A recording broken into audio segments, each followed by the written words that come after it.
It has been far too long, but we are finally back for another season of talking about South Carolina baseball. Welcome into another edition of GC Live. I'm your host, Jack Veltri, joined for a second season now, returning as my co-host. I guess he's put up with me for long enough that he's willing to come back. My guy, my good friend, 2010 College World Series champion and former South Carolina right-handed pitcher, Ethan Carter. Ethan, buddy, it really has probably been since the summer since we last spoke here on stream. We talk all the time, but Yeah.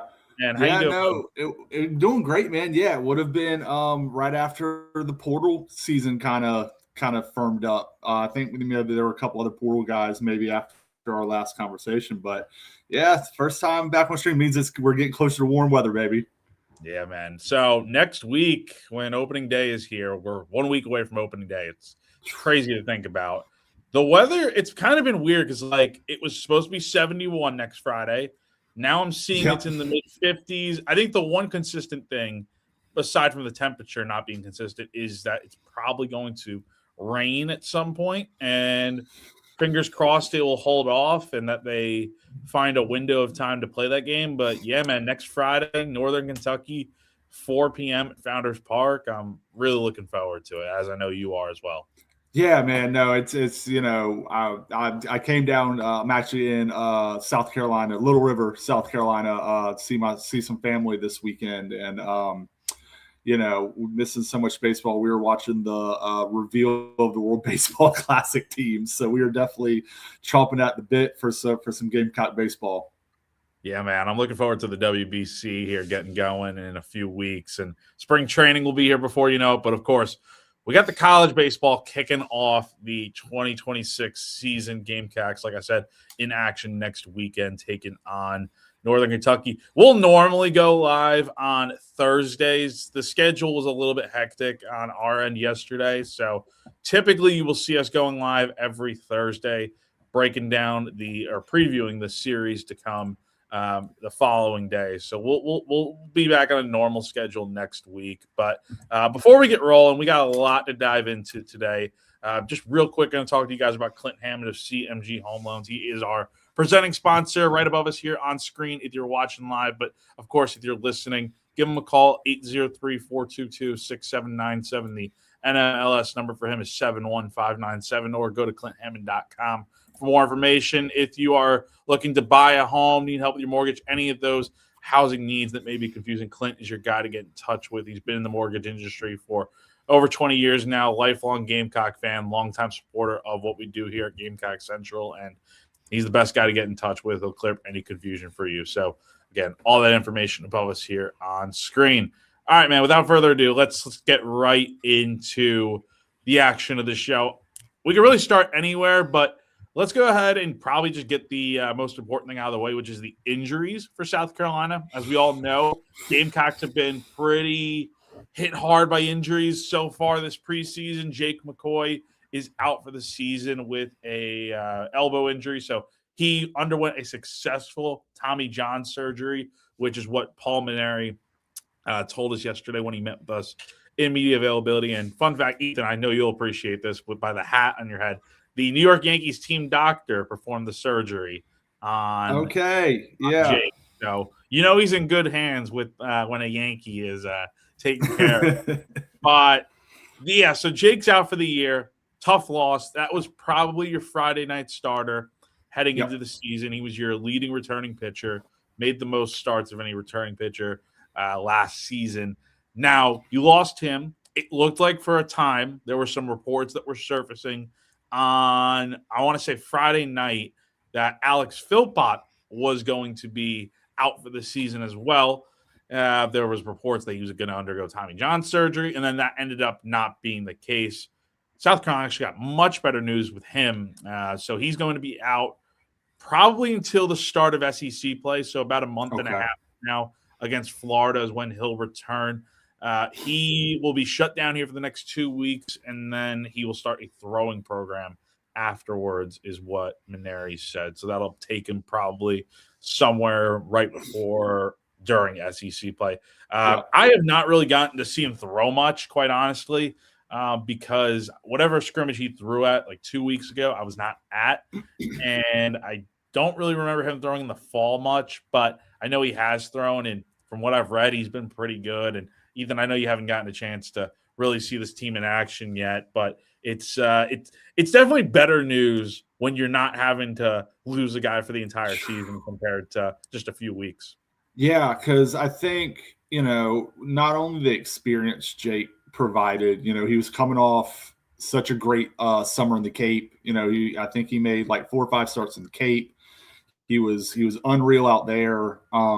So it's not even the talent and all that. It's the depth. So the thought of you could be down Jake McCoy and Alex Philpott before you ever throw a pitch in the season, that just I forget what the roster rules are now, but you only get a certain number of guys on a roster that you're allowed to carry. So when you're down to your top guys before non-conference play even gets rolling, that's always that always makes you hold your breath a little bit. So yeah, it's great news on Alex. We obviously wish Jake a speedy recovery. He's gonna have a great career, but that is it is a sigh of relief that you don't have to be down 2 of possibly your top 4 or 5 guys before you even see opening day next week.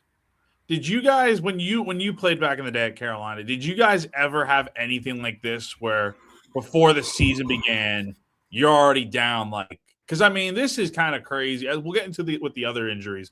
It is kind of crazy to see how many injuries there have been, and so I want to get your take on that. But I also want to ask. This is something I meant to ask Paul yesterday. I feel like the amount of time that these guys get is so limited to really ramp up before the season. Like South Carolina's first scrimmage was probably about like 2 weeks ago, and that's only about a month ahead of opening day. Like I know they get the fall, but then they have off for Christmas break, and they don't really get like a true spring training, if you will, to really ramp up. Like it's like you make like probably like the guys that are going to pitch this weekend, it's probably going to be their third outing of the preseason. Like that's not enough in my opinion. But what's your thoughts on it and all that? So I know my freshman year we got pretty lucky. Sam Dyson had an elbow issue that he was kind of dealing with all fall, and then was kind of dealing with it. He managed it throughout the year. I think he ended up having Tommy John surgery, but I think it came out later. He was pitching with a partially torn elbow for a large part of that year, which makes kind of what he did that year insane. But we were fortunate in that I actually I commented on somebody with Twitter trying, kind of alluding to this coaching, with a couple arm injuries that, Coach Rooney, that there should be some eyes towards how they're handling it. These things happen. I've played with guys that they get hurt. I mean, that is the unfortunate nature of being a pitcher this day and age. I mean, I had to be shut down at one point with an elbow. I ended up having Tommy John a couple years after that. It is just one of those things. Nolan Belcher had Tommy John at SC. Parker Bangs. I mean, the list just kind of goes on and on. It's just unfortunately one of those type situations. But it's when it comes to the build up. I mean, you kind of know. It is a little different how the fall is managed now versus 15 years ago. But you kind of wrap up. About October ish, and then you're still throwing, but you're not doing much mound work. But pretty much when you go home after exams, you're going to probably take a week or 2 of just no throw time. But then by like the week of Christmas, you've got to get going. Like it's just, and that is, I'm sure these guys are doing everything they can with their throwing programs back home. I know the coaching staffs set something up for guys how they want it to go. Like these are detailed programs, these coaches, lay it out for you pretty to a T. You get a sheet that what workouts you're supposed to do when you get home, what your throwing's supposed to be when you get home, so that when you come back to school, it's hopefully it's seamless. Because you get, when I was playing, you got 3 weekends. I mean, kind of like now, you got 3 weekends of scrimmages. You have about 2 weeks of ramp up, then 3 weeks of scrimmages, and then boom, you're in there. So it is tight with the ramp up time, but that is, you really got to do all your work to get prepared to throw in these scrimmages in that downtime when you're home for Christmas break. So I know some guys will stay on campus to do that throwing. I did that my sophomore year. I stayed on campus until Christmas, and then I went right back because that time really is important to make sure you're as healthy as possible going into the season. Other injuries worth noting, Gamecocks also got really good news on KJ Scobie. So Tuesday was kind of weird because it was only a few pitches into the team scrimmage. I was there, I was watching. One of the guys hit a ball to shortstop, and KJ makes like a diving stop to his right. Really great play. Like the fact that he knocked the ball down and caught it in his, like, on the ground in his glove, I was like, wow, that's a really great play. And then you see him like roll over and he's like holding his shoulder and you hear him like kind of yelling. And so you're fearing the worst in that moment. He doesn't return to the scrimmage. And mind you, this is like, Paul was telling us, this is like 10 minutes after he heard that Phil Pop was going to be okay. So like, that's South Carolina's luck this preseason. And I know there's like a lot of people that are like, oh, the training staff and it's these guys' fault. Like, it's baseball, man. Like, it's injuries happen, and a play like that where your shoulder pops out of your pops out for a moment, it's baseball. It happens. And fortunately, his shoulder did pop back into place. He was fielding ground balls yesterday, so that's pretty remarkable that KJ went from a shoulder popped out of his arm, and then he's fielding ground balls like it's nothing 2 days later. The next step is for him to hit potentially on Saturday. So that would be tomorrow. So was it his left or right shoulder? So if I'm trying to think, I think he was grabbing his left shoulder, if I'm not mistaken. So that would be and that's important because that would be his glove side, and that would be the main shoulder he's going to the plate to hit with. Exactly. It's his lead shoulder, when he's hitting. That's definitely I think how he responds hitting on Saturday is gonna be a big thing on how he's looking, moving forward. And he may not even hit necessarily. He may just I think Paul also mentioned he may play the field and then he'll go into the box just to read pitches and take that approach. That way he's staying sharp from that standpoint. But I would anticipate he's going to be ready for the season. That would have been a tough blow if he would have been out. I think you have just like good backups in place just in case. Like I think Eric Parker from the transfer from Georgia is a guy that can I think he's going to get a chance to play at some point this year. It's just it wasn't going to be at shortstop. And then you have Jack Reynolds, another guy, a local kid from AC Flora that could potentially be another guy. But I think having KJ out there, we'll see how he looks this weekend. But yeah, that would have been a big loss if he wasn't out there for opening day.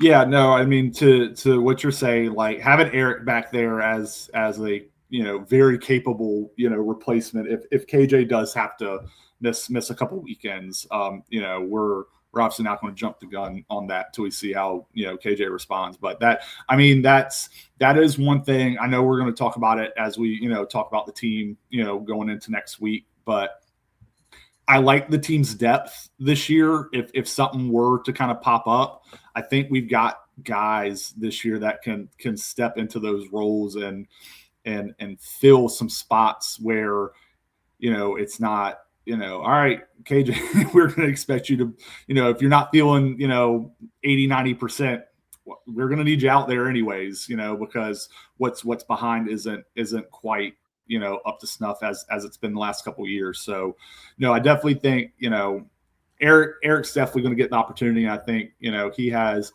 the background and the talent to kind of make the most of that opportunity.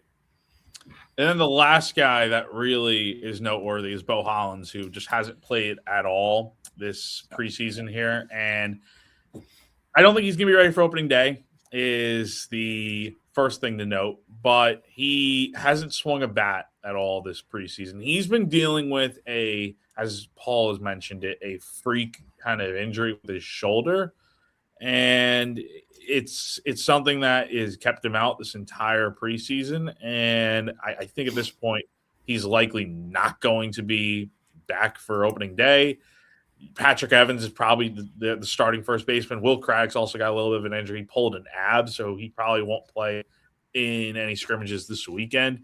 But Bo being out this entire preseason, I saw him taking ground balls yesterday, so that's a positive in some respect. But it's you got to be able to hit at some point, and so I think you can deal with the loss of Bo for a little bit because Patrick Evans has been one of the better hitters so far this spring, and then you got Will Craddock, who we'll see when he gets back. But yeah, definitely. I think overall, Ethan, tell me if you think otherwise, but I think those three guys, Philpott, Scobie, Bo, I think that's probably much better injury news than I think what the alternative could have been. No, absolutely. Because, I mean, from the pitching side of it. So, yeah, I mean, those very well could have been three situations where the depth that we were just talking about that could be a strength for this team is, one of those strengths is already knocked out before you're playing any baseball. So yeah, I definitely think it's positive news, early on, and we'll just have to wait and see how these guys, respond. The biggest thing is, opening day is great. Opening day is fun. It is what you've been working all fall and all summer, all fall, and all winter to get to, but it's not the most important weekend of the year. It's probably like the 12th most important weekend of the year. It's real fun to get out there. It's everybody's so excited. Like we were saying, we can't wait for opening day, but it is in the grand scheme of the season. It's not the most important. You should be able to go out there with your guys and put on a good display, good weekends, early on. So biggest thing is those guys not trying to rush to get back and, go through the rehab the training staff's got for them and making it a point to be healthy by the time SEC play comes around, or, Clemson then SEC play. We'll talk more about position players here probably in a little bit, and definitely more on next week's show.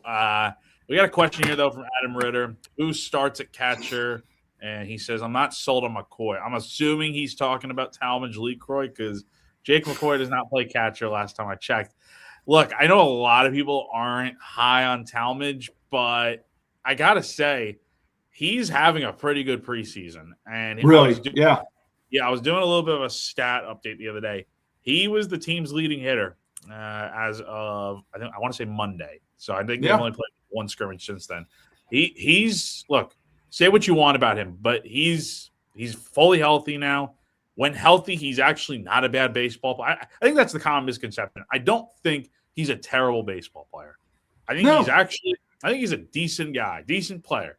Like, sure. Was he good last year? No, but he was hurt from opening day on. It's tough to play with a broken thumb and tons of different injuries, a shoulder injury.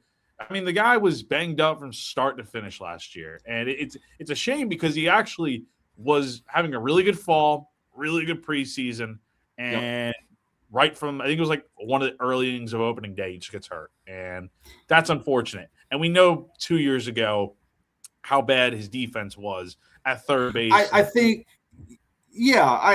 to what you're saying, Jack, I think a lot of the negative views of Talmadge are tied to that the defensive performance when he's playing out of position, in big games. I know the regional that we both were at, in Raleigh. That was a rough weekend defensively for him, and I think I think that being the end of that year, and then that's really the last healthy baseball we saw him play.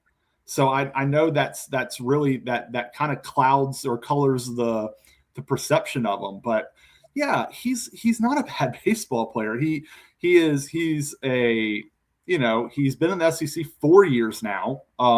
He's an older guy, and that, like, I honestly think of a lot of as Robert Berry. Robert Berry was an older guy who, kind of played some outfield, played some catcher. Like he kind of moved around, and that guy's invaluable. That's Robert Berry wasn't the most talented baseball player, but that kind of experience and that grittiness that he brought to those teams was invaluable. And I think that's the role Talmadge will fill this year. I mean, like you can attest to this. Guys don't catch every single game at this level. He's not going to catch all 3 games every single weekend. Like it's not going to happen. So this idea that, we're stuck with Talmadge at the catcher spot, it's unfair to him. And I as an older player, I hope that he's got it to where he can block that noise out, because I think he can really be a real asset to the team this year.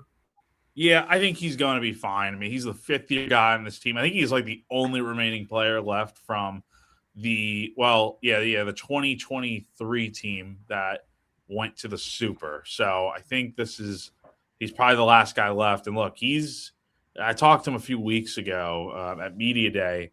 He's dealt with a lot in his career, right? A lot of scrutiny from this fan base. And, it was a few years ago that he was making he was a nice piece to have in his early years at South Carolina. It's just the postseason 2 years ago with playing third base wasn't good. The SEC tournament probably cost South Carolina a chance to win the SEC tournament, and then the regional just not good. But yeah, look, he's healthy now, and you're right. I hope he is able to block out the noise. And this fan base. I mean, look, they're great fans, but they are going to tear him apart if he strikes out like once on opening day. And like any time this fan base has an opportunity to go after Talmadge, they will. And it sucks. It sucks because they can't get that negativity out of their heads when it comes to what happened at the regional 2 years ago, and then not being healthy and not performing last year. So as long as he stays healthy, I think he gives South Carolina the best chance to be successful from a catching standpoint. He is a former catcher coming out of high school, so it's not like this is new to him. And so he's going to be the starting catcher on opening day. It's just, can he translate the success he's had in the fall and in the preseason into the regular season now?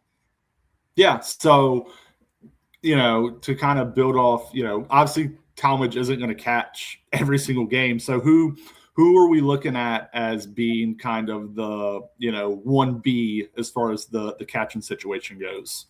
I think right now you have a nice little combination of, you could go with Reese Moore, the transfer from Iowa, who in my projections, I think he's probably your DH. I don't think he's the best defensive catcher, but honestly, I don't think any of South Carolina's catchers are the best defensively. But I think Reese Moore is probably your backup right now. That would be like the guy, like you said, Talmadge isn't catching every game, but I think he's probably the guy that, like, on a Sunday, you give Reese Moore the start behind the plate. I think Gavin Brayland, who caught more games than anyone on this team last year, he had like 35 starts with the injuries and whatnot. Now, he didn't hit, but he was all right behind the plate. And for a freshman, that's great experience to get right out of the gate. So, yeah, I think right now, as I look at it, I think Talmadge is your starter. Let's say Reese Moore is your backup. Gavin's probably your other backup. And then they have Jake Randolph as well, but he transferred from Presbyterian. I've watched him this spring. I haven't really been too impressed. I think he's probably like your emergency option. Yeah. Which, with the injuries that this team has sustained over the years, last year especially, and now a little bit this preseason, you never know. So I think they're in a good shape from a catching standpoint. We'll kind of continue with the questions here before we go into the weekend rotation. Who of the transfers are you kind of hoping can make the biggest impact, Ethan? I'd probably say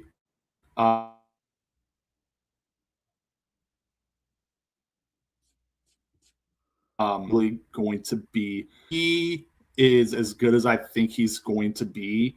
I think that's kind of your gauge for how the season's going to go. I think last year, I think they really struggled with production from the outfield, outside of, especially when Ethan got hurt. And a lot of teams were pitching around Ethan. So I think the production from the outfield will really be driven by Ethan. Funny enough, Ethan and Tyler. I think those two guys are the two to really keep your eye on. I think if those guys are doing what we think they can, and to bring it back around to the catcher, I think having your number 2 catcher be such good enough to be your DH kind of gives you some room to mix and match. You get late in the game and you don't really like the matchup that Talmadge has, whoever your best bat off the bench, you can pinch hit there. If you like a matchup, if you got a lefty, hitter that you want to get in, and then you can slide, you can move some things around, you kind of shuffle some things around. So, but I think those 3 are kind of where I'm looking at as being a good gauge for how this season's going to go as far as the offense goes. I agree with you. I would totally say any of those guys. Like, it is really nice. Like, Reese Moore was a very good hitter at Iowa. Yeah, exactly. He was an all Big Ten first team performer. He hit 300, 9 homers last year. That's a significant upgrade. And honestly, if he didn't get hurt in the fall, I would have said he's probably your starting catcher. And I know this team loves Talmadge. I think eventually, if Talmadge does, for whatever reason, kind of slump to begin the year, and I think if Reese has the year that I think we all expect him to, he could probably be your starting catcher halfway through the year. So this kind of leads me into what I think, honestly, out of the transfer, who's going to make the biggest impact, who's going to be the closer of this team. It's a pretty easy one. It'll be Josh Gregoire, a transfer from UL Monroe. He pitched out of relief last year for the Warhawks, led the team in saves. Somebody was asking me the other day on Gamecock Central, do I think Gregoire gets 10 saves this year? And saves, I think, are hard to come by because I was thinking about it. I'm like, okay, number 1, they got to get enough wins in SEC play for that to be a possibility. Number 2, when you're in non-conference play, not playing against the Clemsons and the North Carolinas of the world in those big games, most of the time you're winning in blowout fashion. And so that's not enough to really create save opportunities. So I think we're going to see Gregoire be the closer for as long as he pitches well. He should be the closer for the entire season. But I'll ask you, you got to play with Matt Price, really good pitcher. I don't know how many saves Matt got this season off the top of my head, but is it realistic to expect a closer in this day and age with how the schedule shakes out, and especially the way South Carolina is going to be the underdog this season, to reach 10 saves? Is that realistic? No, and that's what I was trying to think off the top of my head, because I know we, especially in 2010, we remember the incredible things Matt did in the postseason. But that season, John Taylor started us off as our closer. John started as the closer, and then John had a couple rough weekends early, and then we kind of mixed and matched for a stretch. I think I ended up with 3 or 4 saves that year. Listen to me. Michael Roth ended up with 3 or 4 saves, and then John ended up with 1 or 2, and then I think Matt got the bulk of them. But the 10 saves, it's not quite like MLB where you got your one guy and you're going to rely on him, and every close game he's going to be in there. I think in a perfect world, yeah, 10 saves for Gregoire would be incredible, because that means you got an established guy. He's not having many hiccups to where you feel great with him throwing the 8th or ninth every time it's close. But I think more of a realistic, you're looking in the 7-8 save range for him. I think the better way to look at it is, as a staff, if you can get between 12 and 15 saves, you're looking for a successful year. I think you need, especially with the way college baseball is these days, you need to look at it as more of a committee.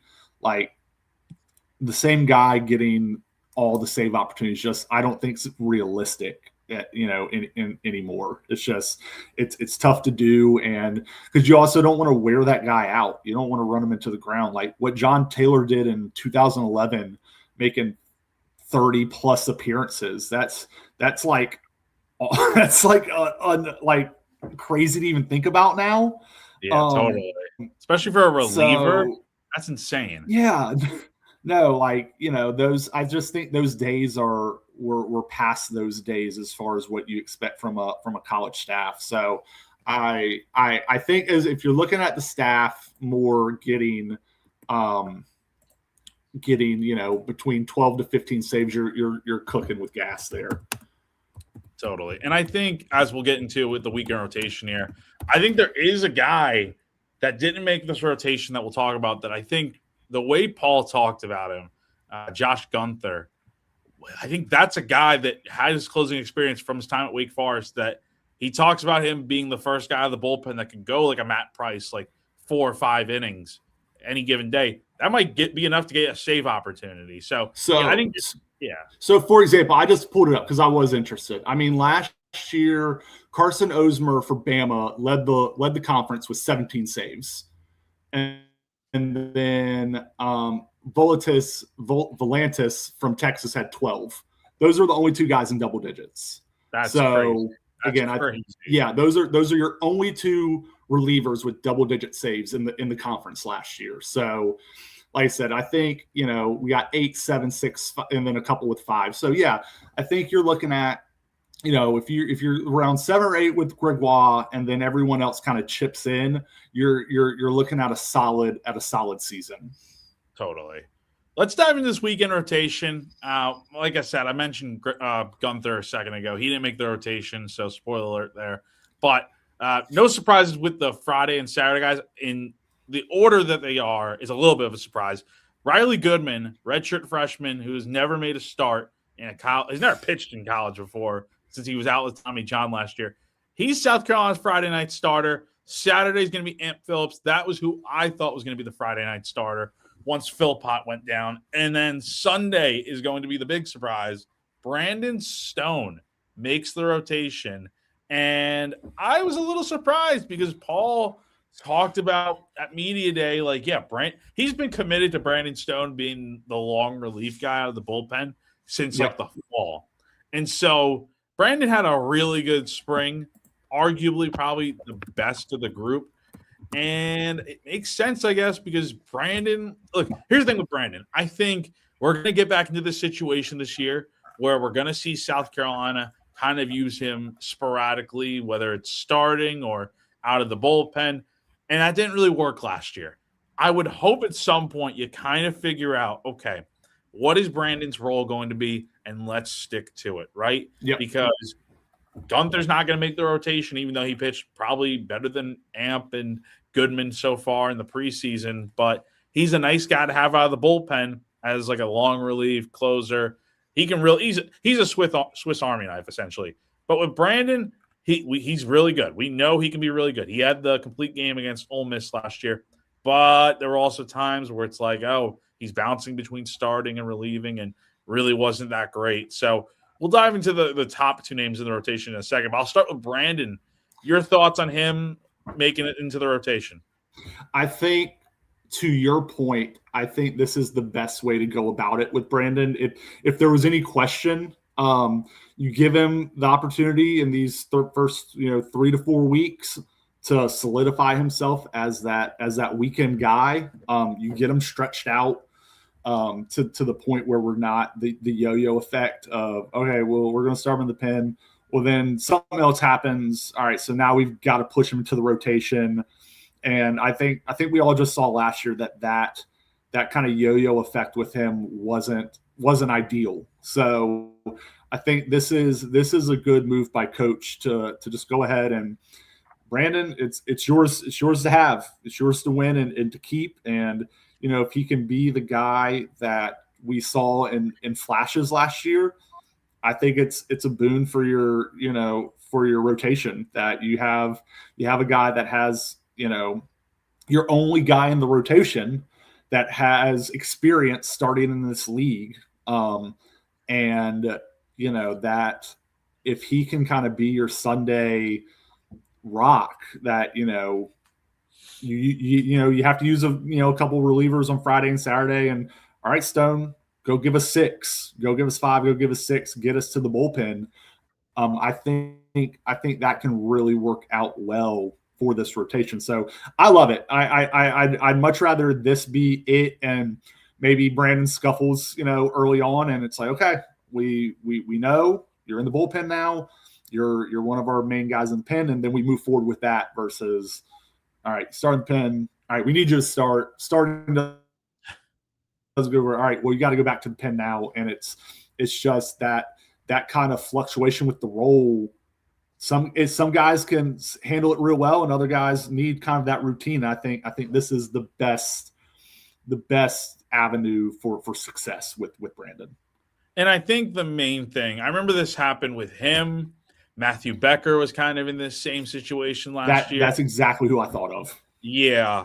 The thing with those guys, especially with Becker, I really feel like there was a hesitancy level, not enough level of trust, I would say, because the first sign of things going bad, it was like, all right, he's going back to the bullpen, right? He's not going to start anymore for us.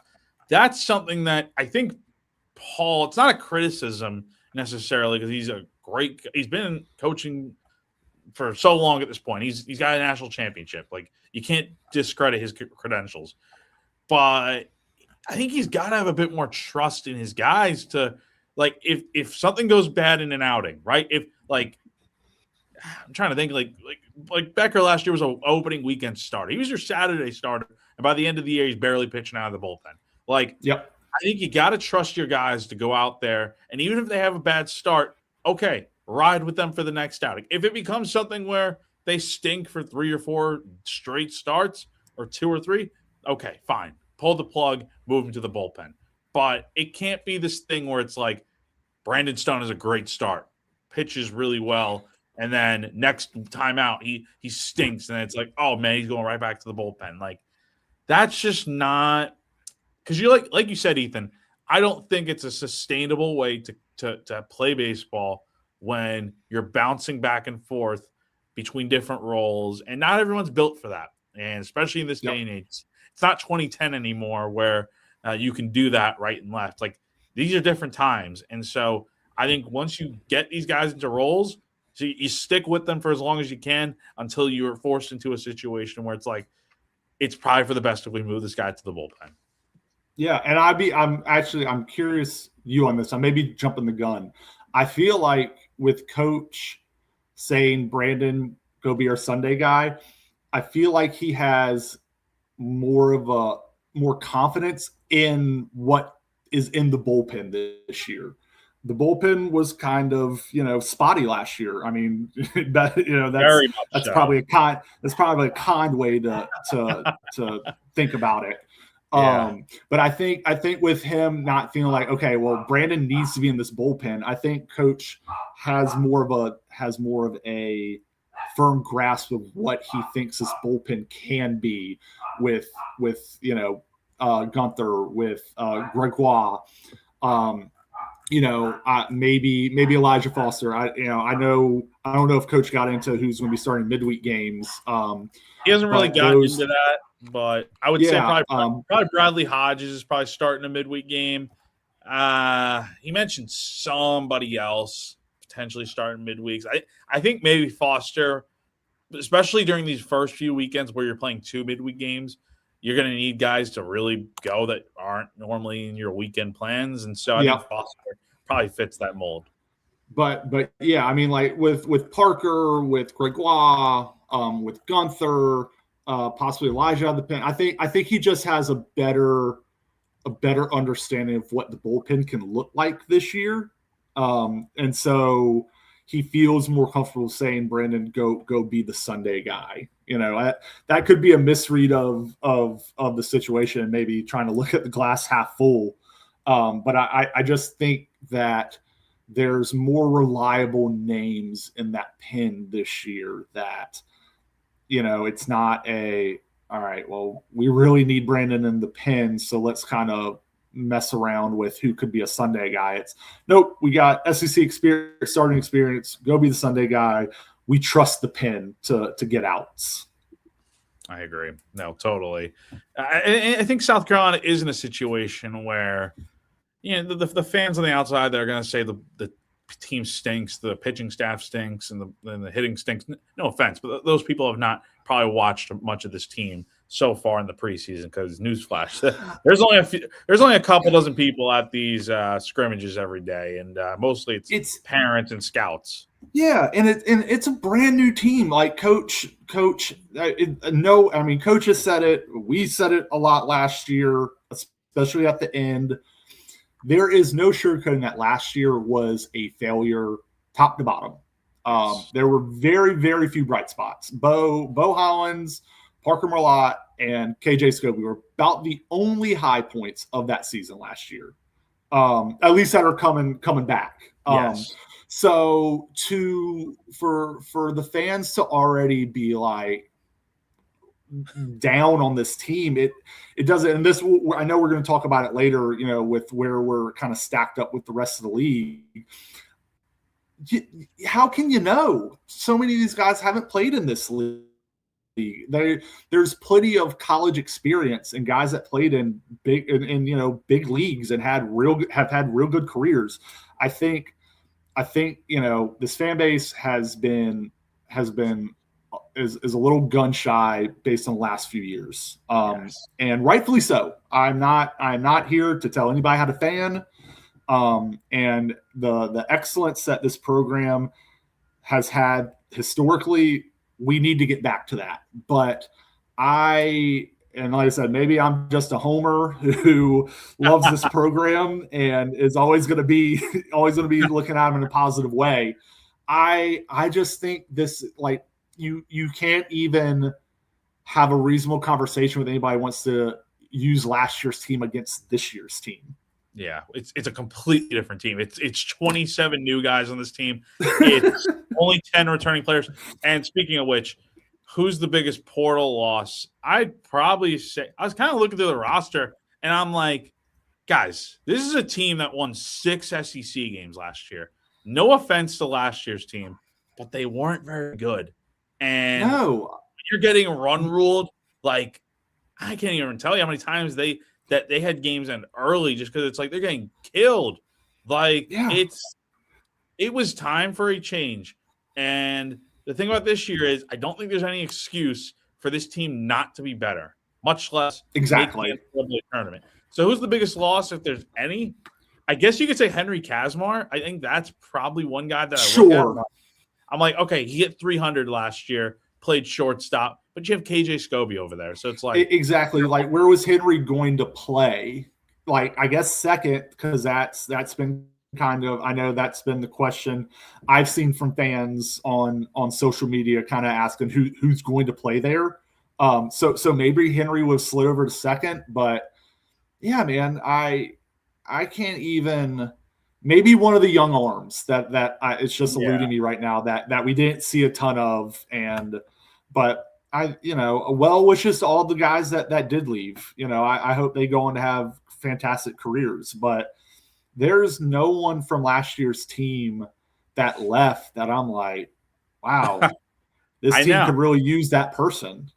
It's crazy because newsflash, last year's team was not good. It was bad. It was bad. It was too, I mean, to pull back the curtain a little bit, like we text before the show and we hop on a few minutes before and we kind of go through a rundown. Last year, guys, we were going through and like, all right, I hope we're not going to pick them to get swept this weekend. Like it was real bad at them. Everybody was ready for that season to end, and I feel for the guys that were leaving, as in like they were going pro, but for the most part, man, like everybody, it was best for everybody that season ended, and that this team doesn't look anything like last year's team. No, I agree.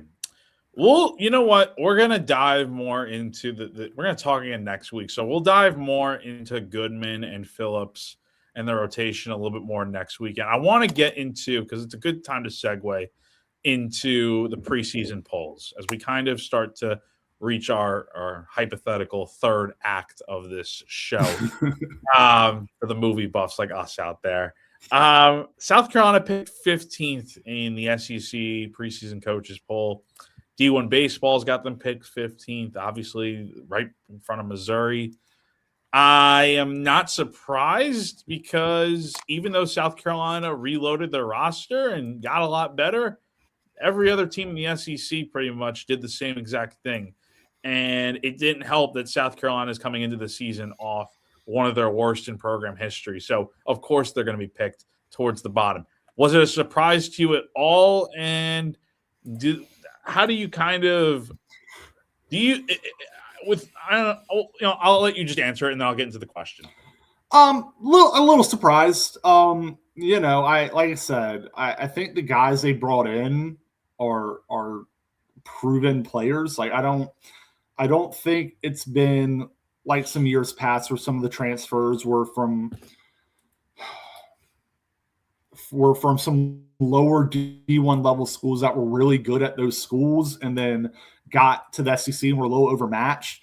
I don't see that as being as much of a thing with the guys they brought in this year. I think the guys they brought in have track records, but it's hard to project such a new team that did struggle. So like the program struggled so much last year. It's hard to project what such a new team's going to look like. And how those players are going to fit together. So I'm not surprised. I think in this day of college athletics, a lot of this is guesswork in the preseason stuff. I think teams are changing so much year to year that the prognostication portion of college athletics now really is, all right, historically for the last 4 years, these teams have proven that they can put a roster together. Here they are at the top of the conference. Here they are at the top of the country. We're just going to kind of plug and play. So, and especially I think in baseball, I know in football it's a little different. There are big name guys transferring that everybody knows, and they can kind of shift the preseason, hierarchy. In baseball, big time guys either go pro or stay put generally. There's not a ton of first team All-Americans transferring to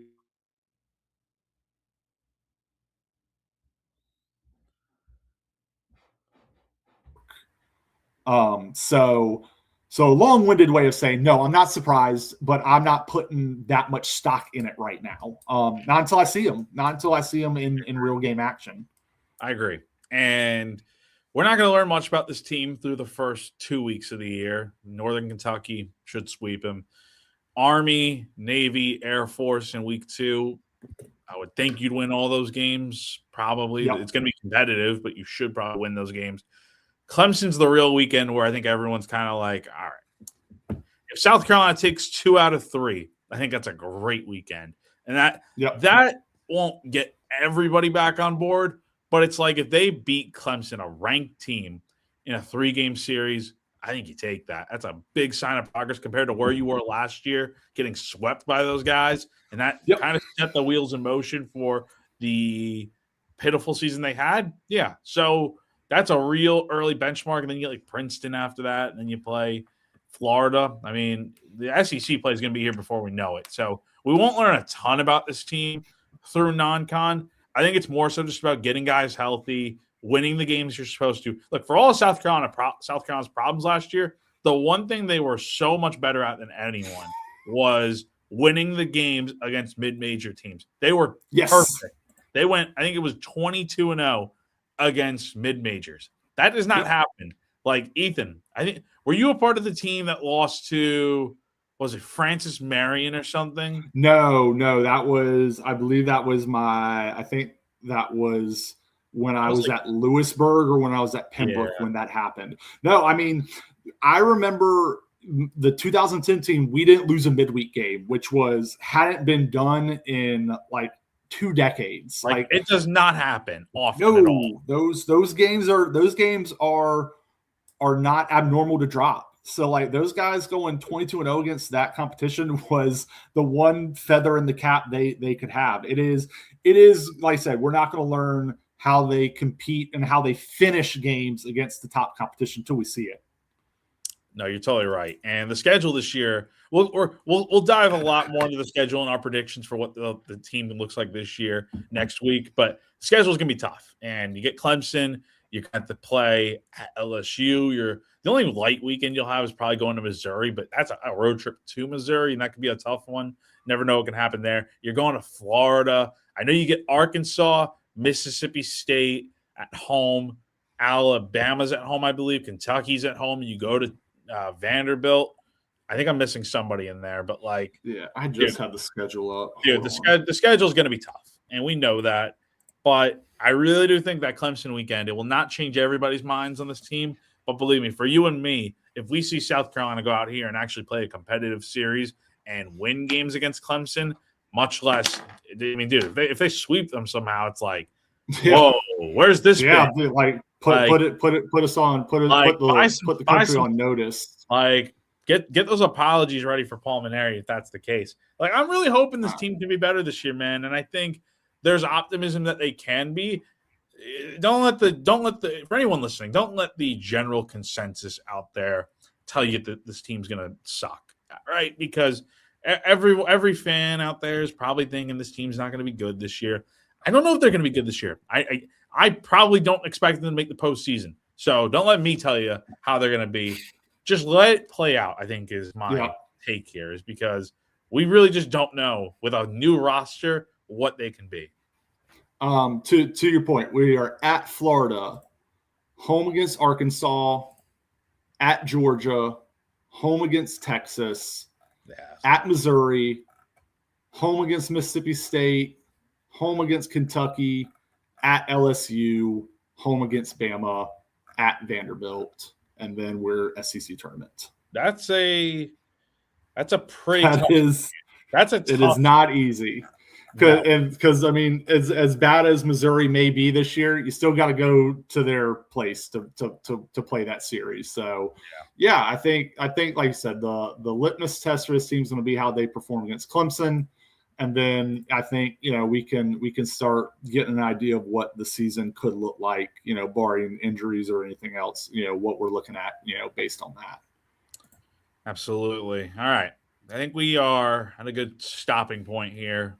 We are just really scratching the surface. We haven't even really talked about the lineup or anything. I know. I'm excited, man. It's that's the nice part about new seasons, new teams. There's a ton to dive into. So I'm excited to read your recaps of the scrimmages this weekend, and I'm excited about getting to talk to you next week for this new season. Dude, I'm hype. I don't care what anyone says. I don't care how last season went. I don't know how this season's going to go.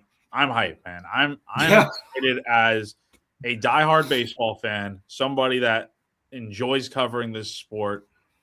I think it's going to be an interesting year, and I always love opening day, man. It's going to be it's one of my favorite times of the year, and I know it's yours as well. So we will be back here next Thursday, and we will be talking all things South Carolina. We'll break down more of the lineup, the weekend rotation. I know we really didn't get too much into it, but we just had a lot to cover today, and we're just really getting into it. So long season ahead for both of us. But go ahead and make sure to be subscribed to our YouTube page, Gamecock Central. If you're watching live right now on YouTube, just click on out of here and just hit the subscribe button before you go on with your day. Subscribe to GamecockCentral.com. Follow us on social media, E_train32 for Ethan, and then myself, Jack T. Veltri on Twitter. So we'll be back here live next Thursday, which will be one day on the eve of opening day. We will be breaking down Gamecocks, Northern Kentucky. So that's going to do it for us for now. For Ethan Carter, I'm Jack Veltri. Appreciate you guys following along as always, and have a great weekend.